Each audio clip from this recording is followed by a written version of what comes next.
The third thing is 2 Corinthians 9 and verse 8. ಮೂರನೆಯ ಸಂಗತಿಯು 2 ಕೊರಿಂಥ 9ನೇ ಅಧ್ಯಾಯ 8ನೇ ವಚನ. Grace makes us sufficient for all situations.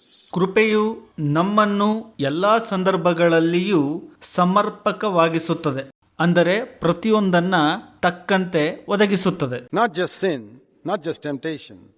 2 Corinthians 9 verse 8 says, ಕೇವಲ ಪಾಪಕ್ಕೆ ಸಂಬಂಧಪಟ್ಟದ್ದಲ್ಲ ಅಥವಾ ಶೋಧನೆಗೆ ಸಂಬಂಧಪಟ್ಟದ್ದಲ್ಲ.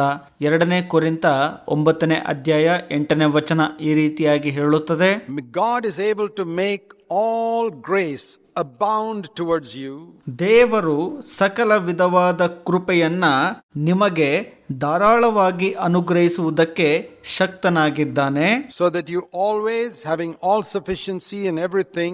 NASB ಅನುವಾದ ಈ ರೀತಿ ಹೇಳುತ್ತೆ, ಆಗ ನಿಮಗೆ ಅಗತ್ಯವಾದ ಪ್ರತಿಯೊಂದು ಯಾವಾಗಲೂ ಎಲ್ಲಾ ಸಂದರ್ಭದಲ್ಲಿ ಇರುವುದು, may have an abundance for every good deed. ಪ್ರತಿಯೊಂದು ಒಳ್ಳೆಯ ಕಾರ್ಯಕ್ಕೆ ಕೊಡಲು ನಿಮ್ಮಲ್ಲಿ ಸಾಕಷ್ಟು ಇರುವುದು. Have you noticed the 7 superlatives in that one verse? ಈ ಒಂದು ವಚನದಲ್ಲಿ ನೀವು ಗುರುತಿಸಿದ್ರ 7 ಶ್ರೇಷ್ಠತೆಗಳು ಒಳಗೊಂಡಿರುವುದನ್ನ. It's the most amazing verse about grace in the entire Bible. ಇಡೀ ಸತ್ಯವೇದದಲ್ಲಿ ಕೃಪೆಯ ಬಗ್ಗೆ ಇರುವಂತ ಬಹಳ ವಿಸ್ಮಯಕಾರಿಯಾದಂತ ವಚನ ಇದಾಗಿದೆ. God is able to make all grace, ದೇವರು ಎಲ್ಲಾ ಕೃಪೆಯನ್ನ ಕೊಡಲು ಶಕ್ತರಾಗಿದ್ದಾರೆ. abound, always, all sufficiency, ಹೇರಳವಾಗಿ, ಧಾರಾಳವಾಗಿ ಮತ್ತು ಸಾಕಷ್ಟು ಕೊಡುವವರಾಗಿದ್ದಾರೆ. everything, abundance, every. ಪ್ರತಿಯೊಂದಕ್ಕೂ ಎಲ್ಲವೂ ಸಾಕಷ್ಟು. 7 times superlatives in one verse, and it's about grace. ಒಂದು ವಚನದಲ್ಲಿ 7 ಬಾರಿ ಶ್ರೇಷ್ಠತೆಗಳನ್ನ ಕೃಪೆಯ ಬಗ್ಗೆ ಇಲ್ಲಿ ಹೇಳಲ್ಪಟ್ಟಿದೆ. For every single need that you can ever have, all sufficiency. ನಿಮಗೆ ಇರುವಂತ ಪ್ರತಿಯೊಂದು ಅಗತ್ಯತೆಗೆ ನಿಮ್ಮಲ್ಲಿ ಸಾಕಷ್ಟು ಇರುವುದು, ಅಂದ್ರೆ ಹೇರಳವಾಗಿ ಕೊಡಲ್ಪಡುವುದು. And you know the other well-known verse in 2 Corinthians 12 verse 9. ಮತ್ತೊಂದು ಬಹಳ ಗೊತ್ತಿರುವಂತ ವಚನ 2 ಕೊರಿಂಥ 12ನೇ ಅಧ್ಯಾಯ 9ನೇ ವಚನ, My grace is sufficient for your need. ನಿಮ್ಮ ಅಗತ್ಯತೆಗೆ ನನ್ನ ಕೃಪೆಯೇ ನಿಮಗೆ ಸಾಕು ಎನ್ನುವಂತ ವಚನ. There is no need I can face in my entire life. ನನ್ನ ಇಡೀ ಜೀವಿತದಲ್ಲಿ ಯಾವುದೇ ಅಗತ್ಯತೆ ಇದ್ರೂ ಕೂಡ ಅಥವಾ ಅದನ್ನು ಎದುರಿಸಿದ್ರೂ ಕೂಡ for which the grace of God is not sufficient. ದೇವರ ಕೃಪೆಯು ಸಾಕಾಗುವುದಿಲ್ಲ ಅಂತ ಹೇಳಲಿಕ್ಕೆ ಬರುವುದೇ ಇಲ್ಲ. Paul had a sickness that he never overcame, but ಪೌಲನಿಗೆ ಅಸ್ವಸ್ಥತೆ ಇತ್ತು, ಅದನ್ನ ಆತನು ಜಯಿಸಲು ಆಗ್ಲಿಲ್ಲ, ಅದರಿಂದ ಹೊರಬರಲು ಆಗ್ಲಿಲ್ಲ.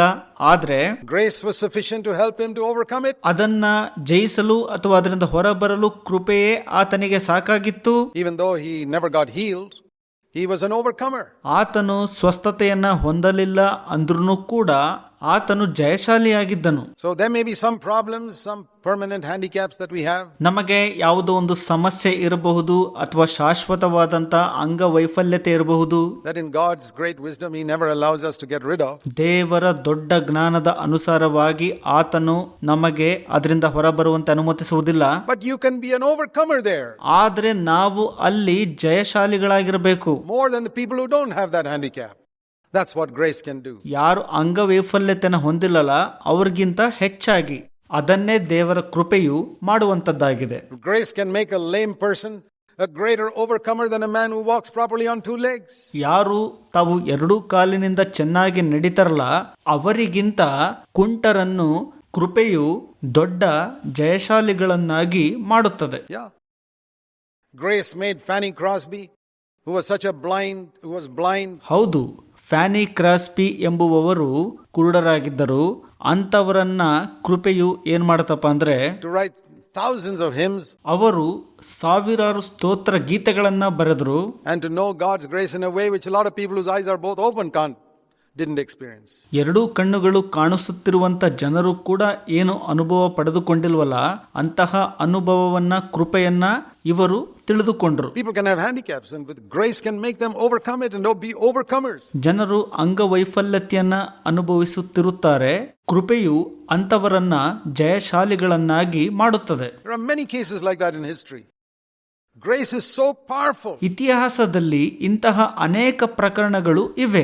ಕೃಪೆಯು ಬಹಳ ಬಲಶಾಲಿಯುಳ್ಳದ್ದಾಗಿದೆ. So powerful it can make a blind person and a lame person. ಅದು ಬಹಳ ಬಲಶಾಲಿಯುಳ್ಳದ್ದಾಗಿದೆ. ಅದು ಕುಂಟನನ್ನ ಮತ್ತು ಕುರುಡನನ್ನ 100 times better than a person who can see and walk.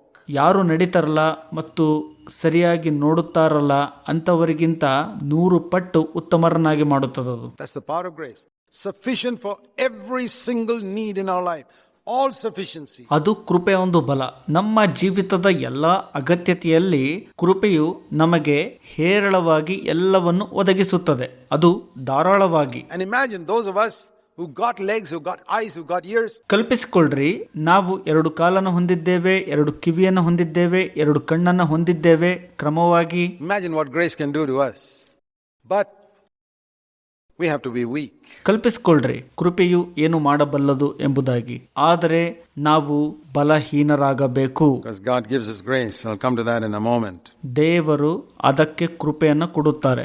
ನಾನು ಅದಕ್ಕೆ ಕ್ಷಣ ಮಾತ್ರದಲ್ಲೇ ಬರಲಿಕ್ಕಿದ್ದೇನೆ. I want to also show you. ನಾನು ನಿಮಗೆ ಇದನ್ನು ಕೂಡ ತೋರಿಸ ಬಯಸುತ್ತೇನೆ. It says in 2 Timothy in chapter 2, in the same connection. ಇದಕ್ಕೆ ಸಂಬಂಧಪಟ್ಟಂತೆ 2ನೇ ತಿಮೋತಿ 2ನೇ ಅಧ್ಯಾಯದಲ್ಲಿ ಈ ರೀತಿ ಹೇಳಲ್ಪಟ್ಟಿದೆ. It says, "My son, be strong in the grace that is in Christ Jesus." Paul tells Timothy, meaning ಪೌಲನು ತಿಮೋತಿಯನಿಗೆ ಅರ್ಥಪೂರ್ಣವಾಗಿ ಈ ರೀತಿ ಹೇಳುತ್ತಾನೆ, ನನ್ನ ಮಗನೇ, ನೀನು ಕ್ರಿಸ್ತ ಯೇಸುವಿನಲ್ಲಿರುವ ಕೃಪೆಯಲ್ಲಿ ಬಲವಾಗಿರು ಎಂಬುದಾಗಿ. that Timothy, if you really want to serve God, ತಿಮೋತಿಯನೇ, ನೀನು ನಿಜವಾಗಲೂ ದೇವರಿಗೆ ಸೇವೆ ಮಾಡುವವನಾಗಿರಬೇಕಂದ್ರೆ you got to have a sufficiency for every situation, particularly those of us who are serving the Lord. ಪ್ರತಿಯೊಂದು ಅಗತ್ಯತೆಯಲ್ಲಿ ನಮ್ಮಲ್ಲಿ ಹೇರಳವಾಗಿ ಇರಬೇಕು, ಅಂದ್ರೆ ಸಾಕಷ್ಟು ಇರಬೇಕು. ಪ್ರತ್ಯೇಕವಾಗಿ ನಮ್ಮಲ್ಲಿ ಯಾರು ಕರ್ತನ ಸೇವೆಯನ್ನು ಮಾಡ್ತಾರಲ್ಲ ಅಂತವರಿಗೆ In some type of position of responsibility. ಅದು ಒಂದು ರೀತಿಯಲ್ಲಿ ಸ್ಥಾನಮಾನದ ಜವಾಬ್ದಾರಿಯನ್ನ ಹೊಂದಿರುವಂತದ್ದು. And I tell you, to serve the Lord is not easy. It's one of the most difficult jobs. ನಾನು ನಿಮಗೆ ಹೇಳಕ್ ಇಷ್ಟಪಡ್ತೇನೆ, ಕರ್ತನಿಗೆ ಸೇವೆ ಮಾಡುವಂತದ್ದು ಅಷ್ಟು ಸುಲಭವಲ್ಲ. ಅದು ಬಹಳ ಕಷ್ಟಕರ ಮತ್ತು ಕಠಿಣವಾದಂತ ಕೆಲಸ. The most difficult job that anybody can ever have. ಮತ್ತು ಲೋಕದ ಎಲ್ಲಾ ಸ್ಥಾನಕ್ಕಿಂತ ಬಹಳ ಕಷ್ಟಕರ ಮತ್ತು ಕಠಿಣ ಕೆಲಸ. The President of the United States has got a pretty easy task compared to a man who's serving God. ಕರ್ತನಿಗೆ ಸೇವೆ ಮಾಡುವವರಿಗೆ ಹೋಲಿಸಿ ನೋಡೋದಾದ್ರೆ ಯುನೈಟೆಡ್ ಸ್ಟೇಟ್ ನಲ್ಲಿರುವಂತ ಅಧ್ಯಕ್ಷ ಸ್ಥಾನದ ಕೆಲಸವು ಬಹಳ ಸುಲಭವಾದಂತ ಕೆಲಸವಾಗಿದೆ. He's tackling terrorists. We are tackling the devil and demons. ಅವರು ಉಗ್ರಗಾಮಿಗಳನ್ನ ಎದುರಿಸುತ್ತಿರುತ್ತಾರೆ, ನಾವಾದರೂ ದೆವ್ವಗಳನ್ನು ಮತ್ತು ಸೈತಾನನನ್ನು ಎದುರಿಸುತ್ತಿರುತ್ತೇವೆ. Who is more powerful? Have you got any doubt whether demons are more powerful or terrorists are more powerful? ಯಾರು ಬಹಳ ಬಲಶಾಲಿ? ಏನಾದ್ರೂ ಅನುಮಾನ ಇದೆನಾ ನಿಮಗೆ? ಉಗ್ರಗಾಮಿಗಳು ಬಹಳ ಬಲಶಾಲಿನೋ ಅಥವಾ ದೆವ್ವಗಳು ಅಂದ್ರೆ ಸೈತಾನನು ಬಹಳ ಬಲಶಾಲಿನೋ? A servant of God is tackling demons, the devil. ಕರ್ತನ ಸೇವಕನು ಸೈತಾನನನ್ನ ಅಂದರೆ ದೆವ್ವಗಳನ್ನ ಎದುರಿಸುತ್ತಿರುತ್ತಾನೆ. And he's got the most difficult task of all. ಆತನು ಎಲ್ಲವುಗಳಿಗಿಂತ ಹೆಚ್ಚಾಗಿ ಕಠಿಣ ಕಾರ್ಯವನ್ನ ಹೊಂದಿರುತ್ತಾನೆ. And the more effective you are as a servant of God, the more you are the target of the devil. ನೀವು ಹೆಚ್ಚು ಕರ್ತನ ಪರಿಣಾಮಕಾರಿಯಾದಂಥ ಸೇವಕನಾಗುವ ಹಾಗೆ ನೀವು ಹೆಚ್ಚು ಸೈತಾನನಿಗೆ ಗುರಿಯಾಗಿರುತ್ತೀರಿ. Sure, he tries every possible way to knock you down, but grace is sufficient. ನಿಶ್ಚಯವಾಗಿ ಆತನು ಎಲ್ಲಾ ಸಾಧ್ಯವಾದಂಥ ಮಾರ್ಗದಲ್ಲಿ ನಿಮ್ಮನ್ನು ಕೆಳಕ್ಕೆ ಹಾಕಲು ಪ್ರಯತ್ನ ಮಾಡುತ್ತಲೇ ಇರುತ್ತಾನೆ. ಆದರೆ I mean, if grace was not available, we'd all be knocked out long ago. ನಮಗೆ ಕೃಪೆಯು ಲಭ್ಯವಾಗಿರಲಿಲ್ಲ ಅಂತ ಅಂದ್ರೆ ನಾವು ಯಾವಾಗಲೂ ಹೊಡೆತಕ್ಕೆ ಬೀಳ್ತಿದ್ವಿ. Grace is sufficient to warn us in advance of the tricks of Satan. ಕೃಪೆಯೇ ನಮಗೆ ಸಾಕು. ಅದು ಏನಕ್ಕಪ್ಪ ಅಂದ್ರೆ ಸೈತಾನನ ಎಲ್ಲಾ ತಂತ್ರಗಳಿಗೆ ನಮ್ಮನ್ನು ಮುಂಚಿತವಾಗಿಯೇ ಜಾಗರೂಕಗೊಳಿಸುವಂತದ್ದಕ್ಕೆ ಮತ್ತು ಎಚ್ಚರಿಸುವುದಕ್ಕೆ. To prepare us for every attack of the enemy that we need not fall. ನಾವು ಸೈತಾನನ ಪ್ರತಿಯೊಂದು ಆಕ್ರಮಣಕ್ಕೆ ಬಿದ್ದು ಹೋಗದಂತೆ ಕೃಪೆಯು ನಮ್ಮನ್ನು ಅದಕ್ಕಾಗಿ ಸಜ್ಜುಗೊಳಿಸುತ್ತದೆ. Why is it you hear of so many servants of God, suddenly they've been preaching for 30 years? ಯಾಕೆ ನಾವು ಈ ರೀತಿಯಾಗಿ ಕೇಳಿಸಿಕೊಳ್ಳುತ್ತೇವೆ? ಅನೇಕ ಕರ್ತನ ಸೇವಕರು ದೇವರ ಪ್ರಸಂಗವನ್ನ 30 ವರ್ಷದಿಂದ ಮಾಡ್ತಿರ್ತಾರೆ. Suddenly they fall into sin and sexual sin How is that possible? ಅವರು ಹೇಗೆ ತಕ್ಷಣಕ್ಕೆ ಪಾಪದಲ್ಲಿ ಬಿದ್ದು ಹೋಗ್ತಾರೆ? ಅದು ಲೈಂಗಿಕ ಪಾಪದಲ್ಲಿ. ಹೇಗೆ ಇದು ಸಾಧ್ಯ? It's because they have neglected the grace of God. They have not understood the grace of God. ಅದು ಯಾಕಪ್ಪ ಅಂದ್ರೆ ಅವರು ದೇವರ ಕೃಪೆಯನ್ನ ಅಲಕ್ಷ್ಯ ಮಾಡಿದ್ದಕ್ಕಾಗಿ ಮತ್ತು ಅವರು ದೇವರ ಕೃಪೆಯನ್ನ ಅರ್ಥ ಮಾಡಿಕೊಳ್ಳದೆ ಹೋದದ್ದಕ್ಕಾಗಿ. The grace of God is sufficient for every need. ದೇವರ ಕೃಪೆಯು ಪ್ರತಿಯೊಂದು ಅಗತ್ಯತೆಗೆ ಸಾಕಾಗುವಷ್ಟಿದೆ. You can be the target of 1,000,000 demons. The grace of God is sufficient for that. ನೀವು ಮಿಲಿಯನ್ ಗಟ್ಟಲೆ ದೆವ್ವಗಳಿಗೆ ಗುರಿಯಾಗಿರಬಹುದು, ಆದರೆ ದೇವರ ಕೃಪೆಯೇ ಸಾಕು ಆ ಸಮಯಕ್ಕೆ ನಿಮಗೆ. You must believe it. I believe with all my heart. ನೀವು ಅದನ್ನು ನಂಬಲೇಬೇಕು.